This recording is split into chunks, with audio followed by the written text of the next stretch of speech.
We just want to welcome you to Amplified Online, actually. Extra special. So yeah, we just want you to feel free and feel like this is a place to enter in with your Father, to just be with Him and to have communication with Him, just talk to Him. Yeah, we just want to emphasize how worship is just talking and saying thank you to the God of the universe for all that He's done for you and for me. Yeah. So I encourage you, if you have anything good that's happened to you recently, or if you just want to say thank you, or yeah, you just want to talk to your dad, worship is a great way to do that.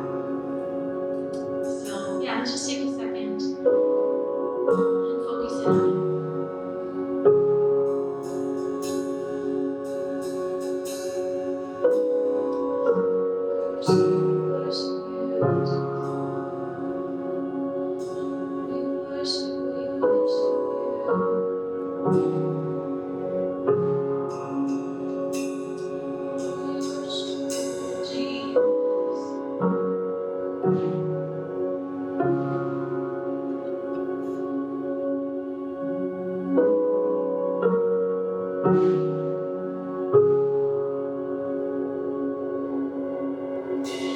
Name that shakes the mountain tops, the only word that breaks the curses. Your name, the one that covers all. It's higher than the others, higher than the others. His name that shakes the mountain top, Jesus. The only name that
more than words, more than a song. It's my life laid down. There's action involved, more than words, more than a song. It's my life laid down. I will love you with my yes and with my obedience. I will love you with my yes, Jesus. I will love you with my yes and with my obedience. I will love you with my yes, Jesus. I will love you. I will love you with my yes and with my obedience. I will love you with my yes, Jesus. I will love you with my yes and with my obedience. I will love you with my yes, Jesus.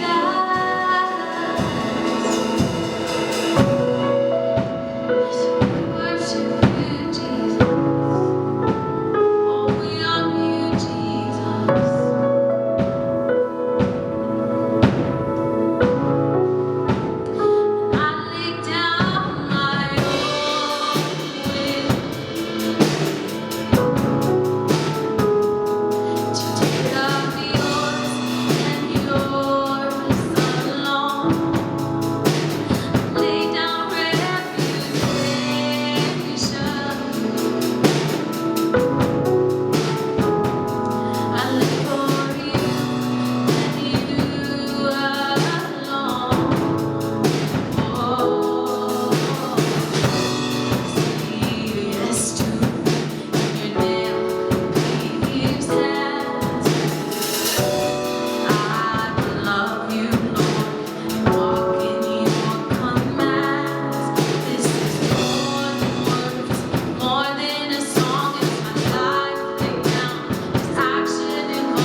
with my obedience.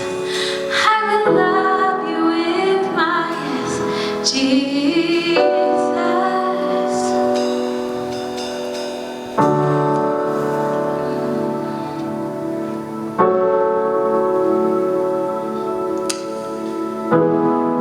Yeah, so Father God, we love you, Father. We just want to say yes to your promises, Father God. We just want to say yes when it doesn't make sense, Father God. We just want to say yes to your purpose, Father God. So right now we declare wherever we're at, if we're sitting on our couches, if we're sitting on our floors, Father God, if we're sitting on our bed right now, we just say yes to you and your purpose and your promise for our lives, Father God. Because it is so good. It is so good. It surpasses our understanding, Father God. We're just so thankful to have a Father who looks out for us and wants what's best for us, Father. So we thank you for that. We love you and we thank you that there's even more to come tonight. So we're excited for what you have in store in Jesus' name.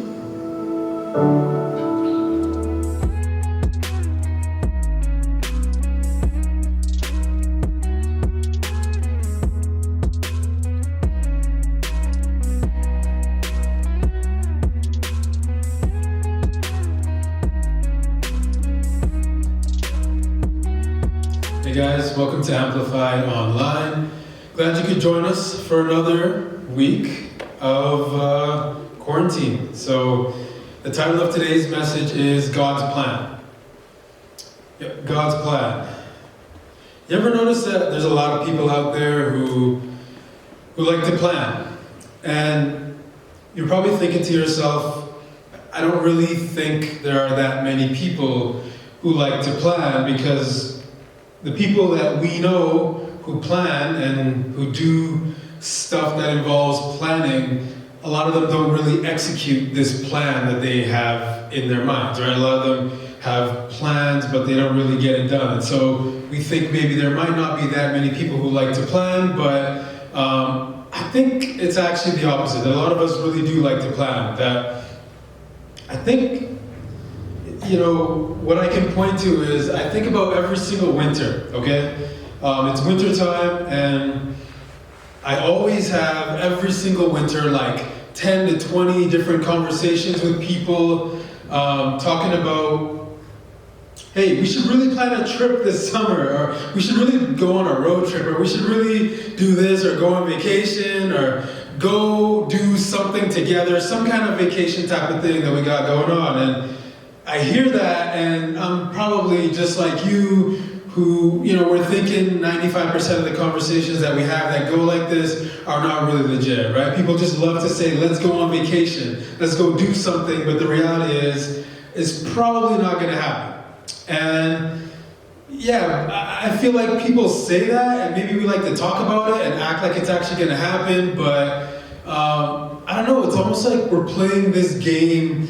Like, if this actually does happen this time, that it'll be so good to make this idea that I had, this plan in my mind, come to life. I'm the type of person who likes to plan, okay? So, if I think about,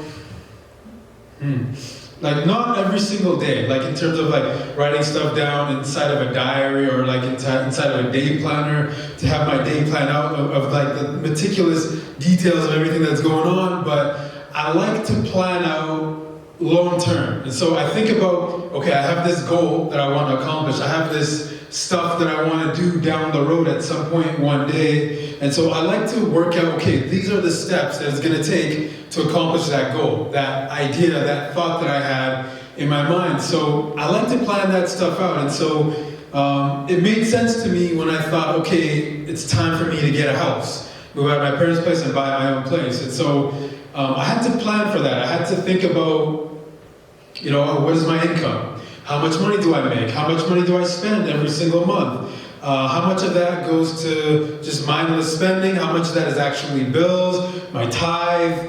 How much do I want to save? And so if I'm saving this percentage every month throughout the course of the year, how far am I going to get to? So I thought about all this stuff, and so I made a budget for myself. I I made a plan, and so within like a year or two, I saved up enough money to get a house, and so I started looking. Eventually, I got a place to go, but I enjoyed the feeling of things going according to my plan. Because I had this plan in place of, okay, I'm going to get a house, I'm going to save, I'm going to do this, I'm going to budget. And so I just did it. I just planned, I did the plan, I went according to what it was, and I accomplished it. And I felt like it felt really good to accomplish this. And so I get the feeling that a lot of us, not just me, but a lot of people, we enjoy planning. As much as we don't really like to admit it, as much as maybe most of us would say we don't, I think to a certain degree we all like having that feeling of, I had this thing that I planned out and it came to pass. It all went according to plan.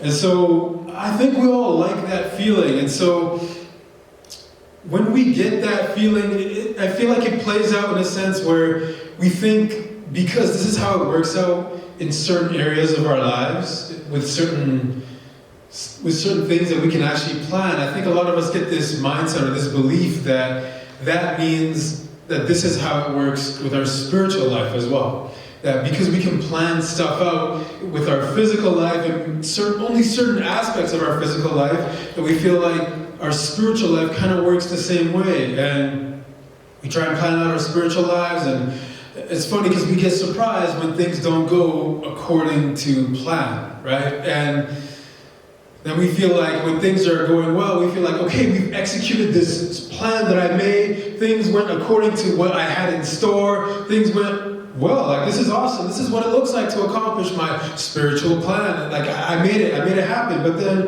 when things don't actually happen, when things kind of fail or fall apart, we look to either God and we say, something's wrong with either God, something's either wrong with me, or something's wrong with my plan. It doesn't make sense. Why is this stuff happening to me in my spiritual life? And, we feel like there must be something wrong with us or God, but I feel like one of the biggest issues we have is that we're not asking God this really, really simple question. What's your plan for me, God? What's your plan for me, God?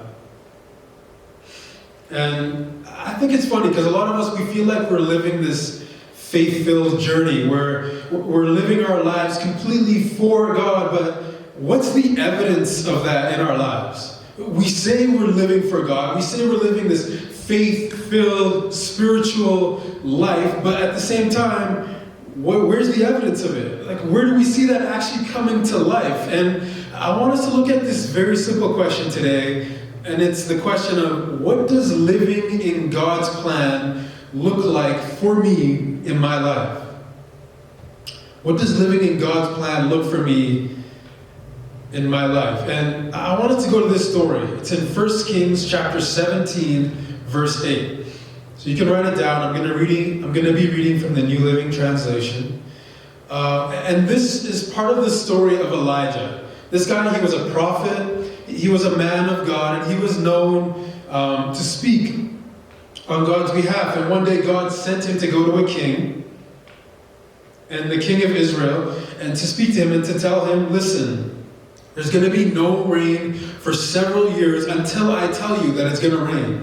And so Elijah goes and he delivers this not so exciting message to the king. And of course the king is he's not happy with it, right? He's angry. He probably wants to get at Elijah. And so God provides Elijah with this special kind of hiding place, right? Where he can be hidden from the king, but he sends these ravens to bring him bread and water.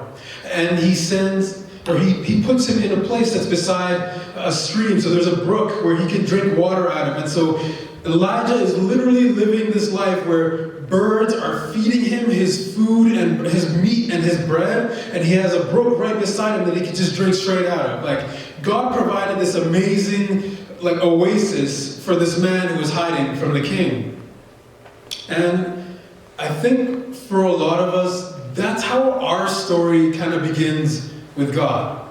If you think about how your relationship with God began, it began with this really cool, really exciting encounter where you had the evidence or the feeling and the sensation that God was there. You could feel his love. You could sense his love. You had an encounter with the creator of the universe, and it was like some sort of meaningful, special thing for you. And that's what it felt like when you had that encounter with God. And so we couldn't deny how amazing God was. And I feel like that's why we come to church, because we had that encounter. We had that moment with God that we couldn't deny, where it was just so real and it was so personal. We're like, okay, I can feel and sense who God is and his amazing love for me. That's why we come to church.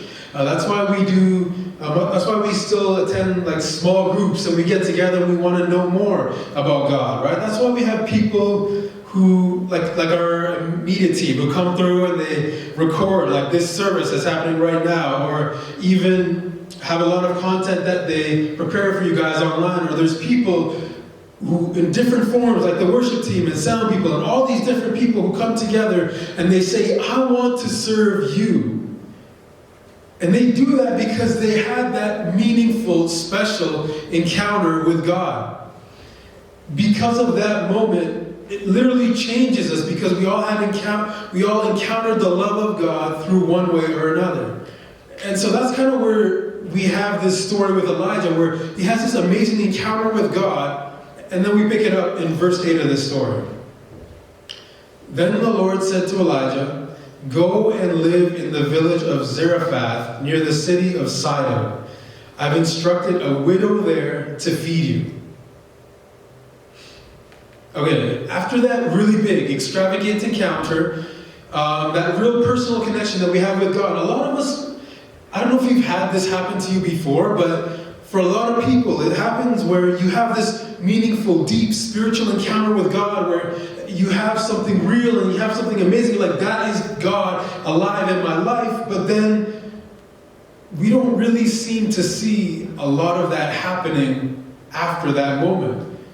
And it's kind of weird, it's kind of confusing, and it makes you wonder, why is that the case? Why does that happen to me? And I don't know, a big part of that is because when God asks us to do something, we have every excuse in the world not to do it. Like, God might speak to you, and he might say, okay, I want you to go on this day and spend time with this individual on this day. And it's funny how like super spiritual we can be and super sensitive we can be to the reality of like, oh God, was that really you? Because we don't really want to do it, right? So when we really don't want to do something, we hear God tell us, hey, I want you to do this. I want you to spend time with this individual on this day. We tell them, was that really God? Or, was that kind of myself feeling like I should do this in this moment? Was that really him, or was that kind of me, And we find ourselves saying things like, this is my only day of the week off, God. Like, please, just give me a little bit of a break. I worked hard all week, just like, not today. I'll do it another time. Or we might say something along the lines of, God, I've already spent time with this person. I've invested in them. I've spent time with them. Is it really that necessary? Do I really have to do that? Or you might be, saying something along the lines of, God, I'm not really that much of a people person. Like, I like people, and I might spend a little bit of time with them, but I've spent enough time with people this week. I just need a little bit of me time, God. Please, let me take a break. Not this week, not right now. And we tell God that we want to live in his plan and his purpose for our lives, but we're not willing to do something as simple as obey. Because you know what living in God's plan actually looks like? It looks like obedience. Living in God's plan looks like obedience. Obedience opens up the door to us understanding the heart of God and his heart for people. That's why the next 3 words in this story, if you go to verse 10, the very next 3 words are so underrated because they tell us so much about who Elijah is. And those words are, so he went. Okay, I know y'all are at home or maybe on your phone or doing your own thing right now, but just take a quick moment right now and say those 3 words with me. So he went. It's that simple. Like, those 3 words set up the rest of this entire story for Elijah. Those 3 words, so he went. And I was thinking, if it's that simple, is it possible that some of us could be looking at our lives and could be looking at the stories that God is trying to work and create through us? And is it possible that some of us are missing out on stories in our lives because we're not willing to do something as simple as that very first part that Elijah had to do, and it's just obey. We can't get past that very first part, which is we just gotta obey. Is it possible that we're missing out on stories that God is trying to create in and through us because we can't do that? Because it's not like Elijah had all this information about what was going to happen. All he knew was that he was going to go to a village and there was going to be a woman who was going to meet him there, and then that woman was going to feed him. That's literally it. That's the story. That's what God told him. He told him to go to this village, to Zarephath, and this woman is going to meet him there, and she's going to feed him. That's it. That's all Elijah knows. But he went there because that's what God told him to do. And what Elijah might not have realized was that because he obeyed, he actually got to experience a glimpse of the heart of God and the heart that he had for that woman and for her son. And what Elijah might not have realized was that he actually was going to experience a miracle that day because of so he went. So when we read verse 10, it reads, "So he went to Zarephath. As he arrived at the gates of the village, he saw a widow gathering sticks, and he asked her, 'Would you please bring me a little water in a cup?' As she was going to get it, he called to her, 'Bring me a bite of bread too.' But she said, 'I swear by the Lord your God that I don't have a single piece of bread in the house. And I only have a handful of flour left in the jar and a little cooking oil in the bottom of the jug.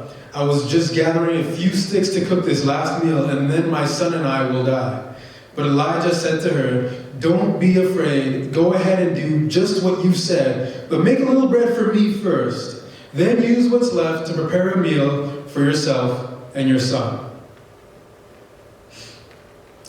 Okay, Elijah kind of comes off as a little bit of a savage in this moment, right? Because this woman literally just finished telling him, we have one meal left between me and my son. That's what the woman's telling him. We have one meal left between the two of us. And then after that, we're just going to die. We have no more hope for life. This is the last thing that we have. There's a drought going on. It's not raining. And this is all we got left. There's no more food, no more. This is our very last meal. And so Elijah hears this and he's like, "Yeah, like I hear you, but I'm kind of hungry, right? Like I just came from a journey, and so maybe I just kind of want to eat. So like maybe if you just give me a little bit of bread first, and then you can kind of go with your plan, right? Do what you got to do, but let's do that first." And I was thinking about what he said, and if you really think about it, the level of faith that a person has to make a statement like that is actually really crazy, because if Elijah is wrong in this moment about what God is supposed to do, how he's supposed to come through for them, there's literally lives at stake in this moment. That woman and her son are going to die, and even though they were going to die anyways, he's making their death happen a little bit faster because he's asking for bread if God doesn't come through, if nothing happens. And so the level of faith that's required is crazy. And it got me to thinking, have you ever put yourself in a position that requires enough faith to say, if it's not for you, God, I don't know how it would be possible? If you ever put yourself in a position to be able to ask yourself that if it's not for you, God, I don't know if it would be possible. And when I say that, I'm not saying okay, yeah, you gotta go find like the nearest volcano and like tell, just as you're about to go, lava diving, say, okay, God, if it's not for you, I'm done, right? That's not what I'm talking about. Like, I'm not saying you gotta go find yourself in the nearest casino and put together all your life savings and put it together into one pile and like you got the dice in your hand and you're putting it up to God like, God, if it's not for you, I'm bankrupt. I'm not saying you gotta jump out of a plane with no parachute and just like as you're flying, say, God, if you don't save me right now, my life is over. Like that's not what I'm talking about. That's not faith. That's foolishness, right? But what I am saying is you need to follow God's plan. And when you try and live your life for God, He's going to give you opportunities to obey Him. And then when you get to that place where you're obeying God and you're trusting in Him, He's actually going to push you even further. He's going to give you and put you in positions where you have an opportunity to live a life of faith. He's going to put you in a position to live that out. But so many of us, we think that sounds amazing, but we are given that opportunity all the time. And so many of us choose an ordinary life. And I'm not trying to hate, because the reality is if I was in the same shoes as Elijah in that moment and that woman told me, listen, we're about to die, this is our last meal, I probably would have said something along the lines of, oh, okay, yeah, like if you're gonna die, then maybe we don't have to do this. Maybe we should look at other alternatives, right? Like maybe we should talk to your neighbors. Like, are your neighbors also gonna die? Like, do they have food, or they just hate you, or what's going on here? Or like, is there any other alternative food source that we could create in this moment? Because I don't want to be the guy who just took part of the last meal before a person was about to die. Like, I don't want to be that person, right? So if I was in Elijah's shoes, I don't know if I could do it. Because a lot of us would have probably tried to find a solution other than the thing God told us to do in that moment. But at the same time, we wonder, why do we live such a boring Christian life? A boring, uninteresting life. And many of us, we pray this prayer like, God, show me this job. Show me the job that you're trying to give me. God, please, we pray this prayer like, God, can you please show me what job you're trying to give me in my life? And can you show me where it's going to be and how you're going to provide it and like how you're going to use me in that job to like help people? And God, can you please tell me how long it's going to be, how long I'm going to spend there so I can plan my next step after that? And meanwhile, you haven't even gotten the job yet you're asking God to show you every single nook and cranny and pathway and an imaginative way of how that's going to play out. And so we just want a manual to live a manual for a human planned life. But Elijah, he put his faith, which is the substance of things hoped for and the evidence of things unseen. That's what it says in Hebrews. That's what faith is. The substance of things hoped for and the evidence of things unseen. So Elijah put his faith in God, and he was able to put his trust in Him to the point where if God didn't come through for them, they were actually going to die. It was over. There was no other alternative. And we want God to show us every single pathway of like, God, can you show me this, this, and this? And meanwhile, Elijah, the only thing that God told him, He said, go to this town. This woman is going to be there, and she's going to feed you. And off of that, he was able to trust and obey and have faith in God. And the reality is, you don't just get to that level of discernment and faith by your own strength. It doesn't just happen by your own understanding and by your own strength. You get it by learning to walk in obedience to God. So the next time God puts it on your heart to apologize to your coworker because you said something to them that you really didn't think was a big deal, you kind of forgot about it, but God brings it to your heart and He tells you, you need to apologize for what you said to that person. And you're thinking about it, God, is it really that big of a deal? It wasn't that bad. I was just kind of playing around. I wasn't trying to hurt them. I wasn't trying to do anything, right? And you're telling this to God, and what we don't realize in that moment is that this obeying God, it's leading you, and it's the foundation for you walking in God's plan for your life. So you can get to a moment like Elijah, and you can say, I've obeyed God. I've been walking with Him, and now when it's time for me to put my trust in Him, I have a life of following in His footsteps. I have a life of leaning on Him. And so this is not a problem. This has been my life. He has been my source. So this won't be an issue at all for me. And that's why Elijah could say this in verse 14 of the story. For this is what the Lord, the God of Israel, says.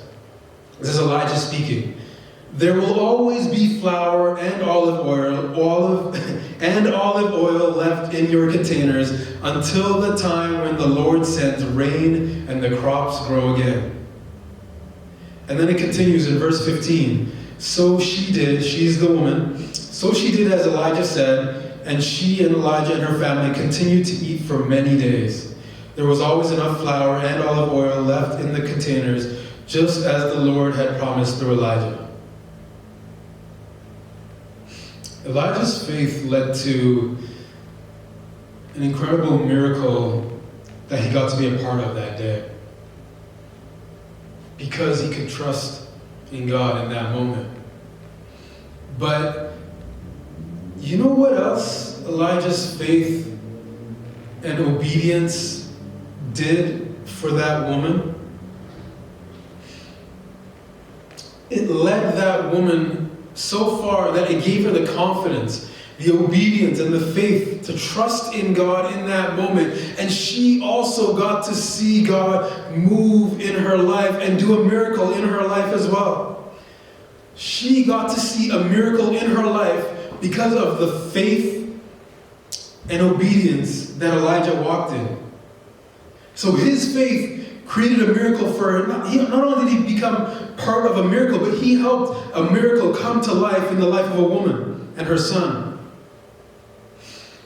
And I want to remind you that you walking in God's plan could actually be the link to leading others into this amazing, miraculous, exciting, adventurous walk of faith.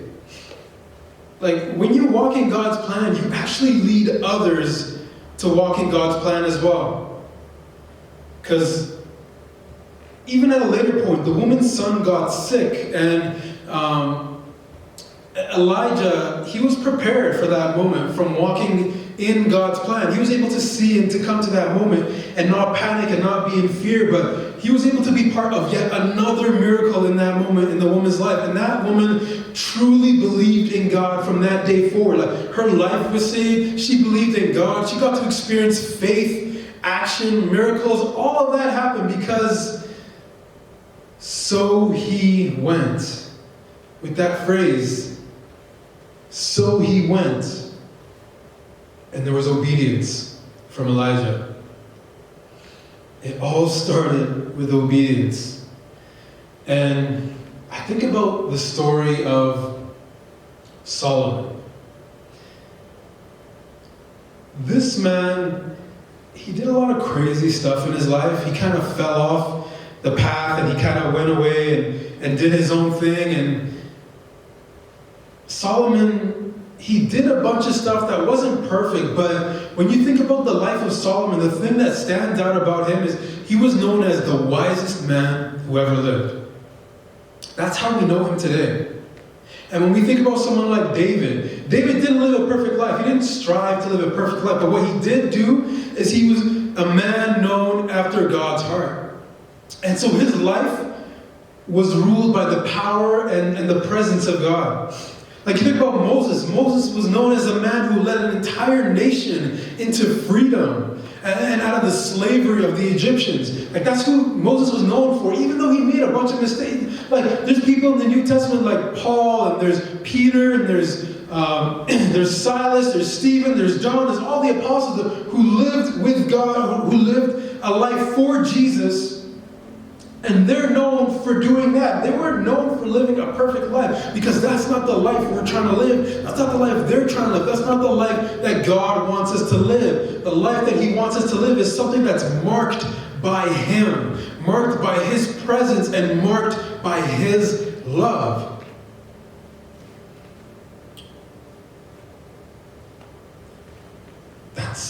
That's more than we can ever ask for. Can you imagine if you came to the end of your life and you look back and you're telling people, you know, I was a follower of Jesus. I had a relationship with God, and you really believe that He was Lord over your life, and that's what you believed, but obedience, faith, and action. And action to inspire others to action, faith, and obedience. Imagine if we all actually believed that and lived that out. Imagine if that was our who we were known for. When they looked at us, when people looked at us, they said, this person's life is marked by God. This person's life is marked by something greater than any ordinary life. The impact on this city, if we could all internalize and actually live that out, would be incredible. It would be crazy. So let's take that on. And I was also thinking about Amplified and kind of the next step of where we're going as a church and where we're headed. And the reality is we don't really know where we're going to be a year from now, year and a half from now, 2 years from now. We don't really know exactly what that's going to look like. And it would be really easy for me to say, like, hey, God is saying it's going to exactly look like this. It's going to be like that. We're going to be going like that. This is how we're going to get there, and all this and that and that. Like, I could say all that, but that wouldn't actually be true. I think a lot of people want to hear that. I think a lot of people want to know exactly this is how it's going to turn out, and this is how things are going to come together. But all we do know right now is that we're called to obey God.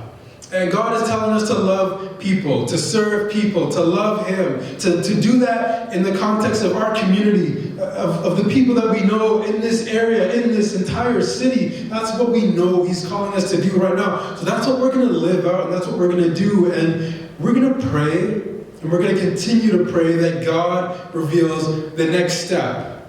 And we're not going to remove faith from the equation and say, God, show us where we're going to be, how we're going to get there, what it's going to take, all the detail. Like, if God reveals that to us, great, that's amazing. But we're not going to beg for that because I want us to move in faith. I want us to actually trust in God, and that's what God wants from us. And so even though we might not know exactly how that all comes together, what we do know is we serve a good God, and He loves us, and He cares for us, and He only wants us to do His great work and to impact lives and to bring His love into the world, into the city.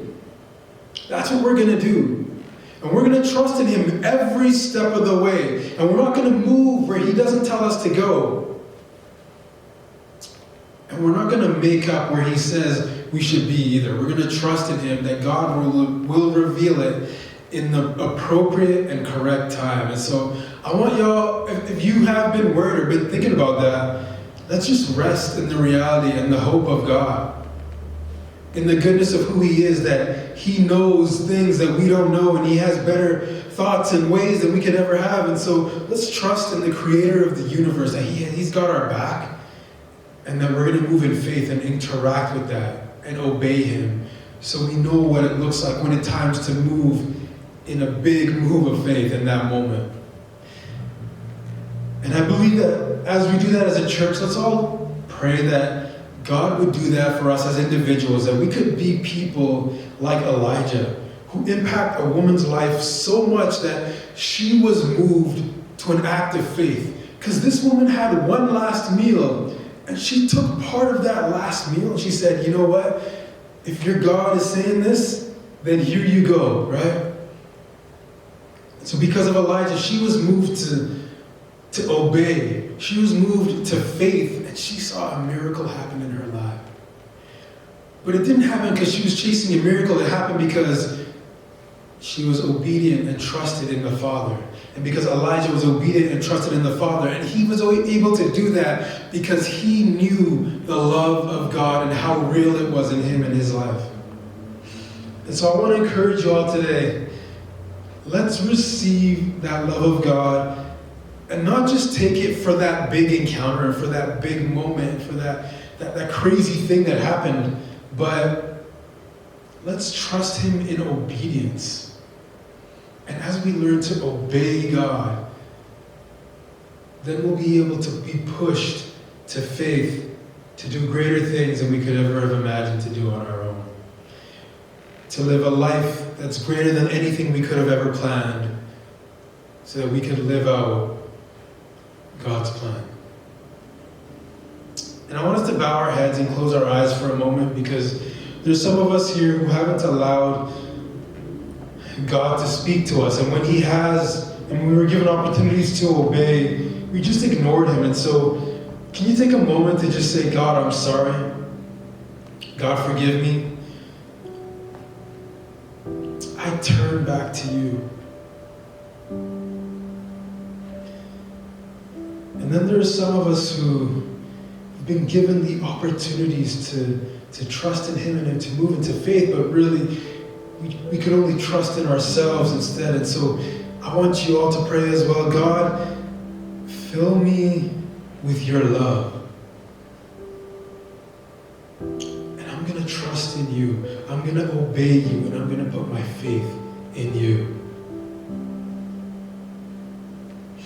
And there might be some of you here who've never received Jesus in your hearts before. And it says in Romans that if you confess with your mouth that Jesus is God, and you believe in your heart that God raised him from the dead, then you can be saved. That you will be saved.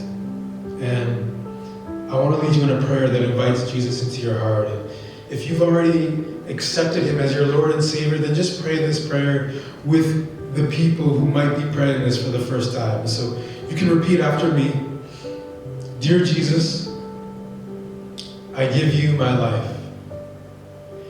I believe that you are God, and I believe that you rose again from the dead. I trust my life into your hands. God, give me boldness to live for you. In Jesus' name, amen.